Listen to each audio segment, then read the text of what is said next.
We all felt it. The world was in the grip of a pandemic. People were flying. The skies were closing. And the future looked uncertain.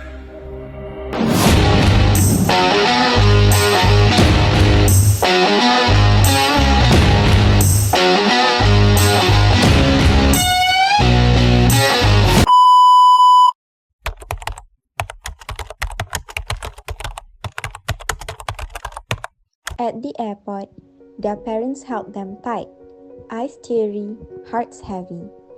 "Take care, study well," they whispered before waving goodbye. From the sky, the students watched the clouds float by, the world below growing smaller. The view was breathtaking, like the universe welcoming them to a new journey.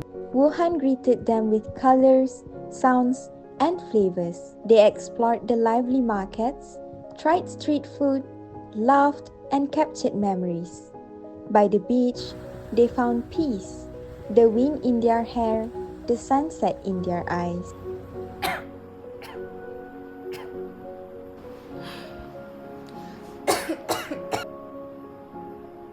Few will forget the 2019 COVID pandemic, a coronavirus that, according to studies, could have spread from bats to humans in China.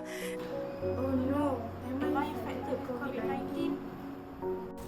Assalamualaikum and hello everyone. My name is KAMILAH ILMI BINTI SYAMSUL ILMI, student ID 2023648174. What the students saw on the news was just the beginning. In December 2019, doctors in Wuhan, China began reporting unusual pneumonia-like cases. The patients had symptoms like fever and cough, but the test results did not match any known viruses. Many of the early cases were linked to the Huanan seafood market, which sold both seafood and live animals. These raised concerns about a possible zoonotic origin, where a virus jumps from animals to humans. On January 7, 2020, scientists identified a new coronavirus that was later named SARS-CoV-2 because of its genetic similarity to the virus that caused SARS outbreak back in 2003. The disease caused by this virus was named COVID-19, short for Coronavirus Disease 2019. Within weeks, the virus spread across countries and regions. On March 11, 2020, the World Health Organization declared it as a global pandemic. But what is SARS-CoV-2? It is a single-stranded RNA virus from the coronavirus family. Under the microscope, it appears spherical and is covered in spike proteins, which is how it got the name corona, that means crown in Latin. These spike proteins help the virus enter human cells, especially in the respiratory tract. Once inside, it takes over the cell's machinery to make copies of itself. The virus spreads mainly through respiratory droplets, such as when someone coughs or sneezes, or even when they talk. They can also spread by touching contaminated surfaces and then touching areas around the face, such as our eyes, nose, and our mouth. So that is the story of how COVID-19 began and the virus behind it. Let's now look at how this outbreak affected people around the world. The Malaysian government has ordered that all students in Wuhan, China, are required to come home to Malaysia as soon as possible due to the COVID-19 outbreak in Wuhan, China.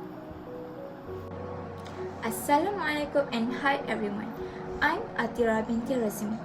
Now, I'm going to share how the Malaysian government responded to the COVID-19 pandemic. When the virus first spread, Malaysians who were overseas were asked to return home. Once they arrived, they had to take a swab test and go through 14 days of quarantine, usually at government-assigned hotels or centers. Next, those who test positive were sent for treatment. The Ministry of Health provided free treatment in government hospitals for COVID-19 quarantine and treatment centers. Patients were placed into different categories based on their symptoms. To stop the virus from spreading, the government also announced a total lockdown, known as PKP or Perintah Kawalan Pergerakan.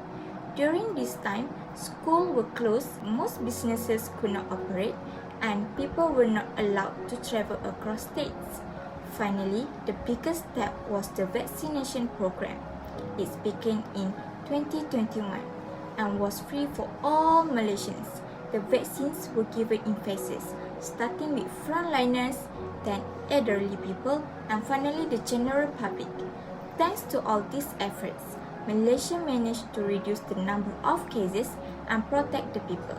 Thank you. After their journey in Wuhan, the students returned to Malaysia, but were met with swab tests and strict quarantine. No more city lights or beaches, just isolation and silence. But deep inside, they held on to memories, to hope, and the thought of seeing their families again soon. Hi everyone, today I'm going to talk about how COVID-19 affected us in 3 ways, which is our health, social life, and economy. First, let's talk about health. COVID-19 was a virus that made millions of people sick around the world. Some had only mild symptoms, but others ended up in hospitals. It was dangerous, especially for older people and those with other health problems. Many people lost their loved ones because of it. Next is the social impact. COVID changed how we lived with others. We couldn't go to school, attend weddings, or even visit our family. Huggings, handshakes, and normal gatherings had to stop. It made people feel far apart, even from those who are close to them. Lastly is the economic impact. During the lockdown, many businesses had to close. Workers had lost their jobs and some shops never reopened. Families had less money and some had to depend on the government help or food donations. It was a tough time, especially for small business owners. In short, COVID-19 didn't just affect health, it also changed how we live, how we connect, and how we earn. It was a hard time, and it was also a time where we learned how strong and adaptable we can be. Hello, is this RABIATUL ADAWIYAH speaking? Yes, I am from the Ministry of Health and I have to inform that you are infected with the COVID-19. You are required to go to the nearest hospital for further treatment. Hi, I'm NURAMIERA binti SALLAHUDDIN. I will be explaining more about pathogenicity in COVID-19. Pathogenicity refers to the virus' ability to cause disease. In COVID-19, the virus known as SARS-CoV-2. Its outer membrane layer has spike protein that attach to a receptor on human cell known as ACE2, angiotensin converting enzyme 2. This attachment allows the virus to enter and cause infection in whole cell. In simpler terms, the virus mainly affects the cell on respiratory system, such as those in the lung and heart. Moreover, SARS-CoV-2 activates the immune system, which then release large amount of cytokine, including interleukin-6, IL-6.